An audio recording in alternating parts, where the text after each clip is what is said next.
So welcome back. We're going to be doing something a little bit different today. I've got my MK7 Transit here, and I'll show you in a second. Wing mirrors have took a right beating since I bought. It's been something I've been trying to do for quite some time to try and get around to replace these mirrors, but finally today I bought some wing mirrors. We're going to get it changed. Only issue with MK7 Transit wing mirrors is they've actually got shear bolts. There's 3 bolts in the wing mirror and 2 of them have got sheared, so when you tighten them the bolt head actually comes off. It's some form of safety feature in them, so you can't get wing mirrors off, but we'll see. I'll show you what I mean in a second, but let's show you why we need to replace them first. This is wing mirror number 1, why it needs replacing. Glass is all floppy, and as soon as a bit of wing comes it just blows. I can't see anything. Let's go to the next one, and as you can see this one's been smashed a bit, so whether somebody's hit it I'm not too sure, but this glass is always floppy. It's also got cracks which is on the top of the original glass, so I'm not sure why that is. So first of all, what we're going to do, there's 3 little plastic clips here, 1, 2, 3. We're going to pop them out with a flathead screwdriver. We'll pop the indicator out, and I think it's this bottom bolt here that's got a normal 8mm bolt on it. These 2 here are shear bolts, so we're going to have to break or cut this plastic off so we can get into the bolt, so we can make a cut or something to get them bolts off. But let's get that done, get these popped out, and then I'll show you what I mean by them shear bolts in a second.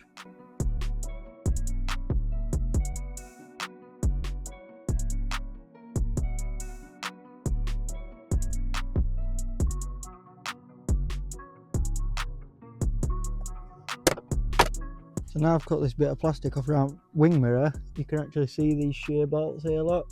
That's where the head snaps off, so you can't actually unscrew these wing mirrors anymore. Next job is somehow try and get these out, either with a grinder or a punch tool or a big flathead. We're not too sure, but let's give it a try. We'll see if we can get it off.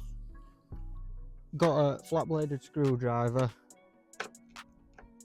then I can just make a groove in it and whack it round to loosen it off. They're not very tight, just like that, look.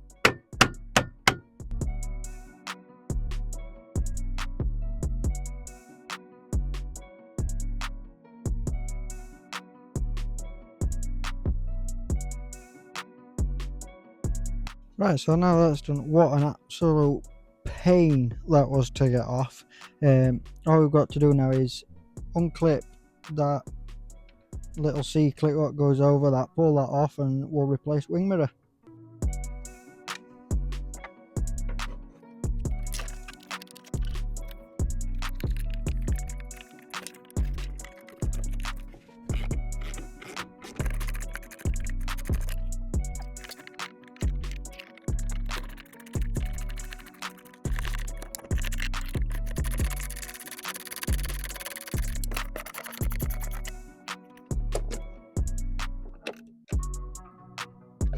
Right, that's wing mirror all fitted, so all we've got to do now is get these black clips back in to cover bolt holes.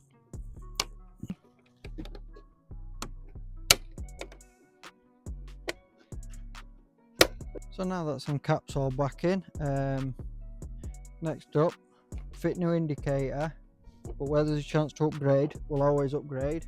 Dynamic LED indicators. We'll get these plugged in, we'll make sure polarity is right way around, we'll try them before we clip it back in.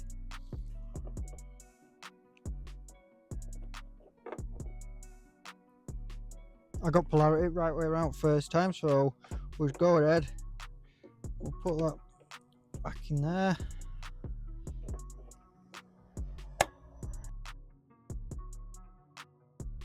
Now that's the passenger side done, we'll move on to the driver's side. We'll make a start on that one and get that one swapped over as well. Repeat the process what I did on passenger side, cut the plastic with my multi-tool, go at the shear bolts with my hammer and flat blade because I didn't have a sharp chisel, which you can also use. Unscrew the 8mm bolt holding the rest of the wing mirror on. Unclip all the electrics for electric mirrors and heated mirrors.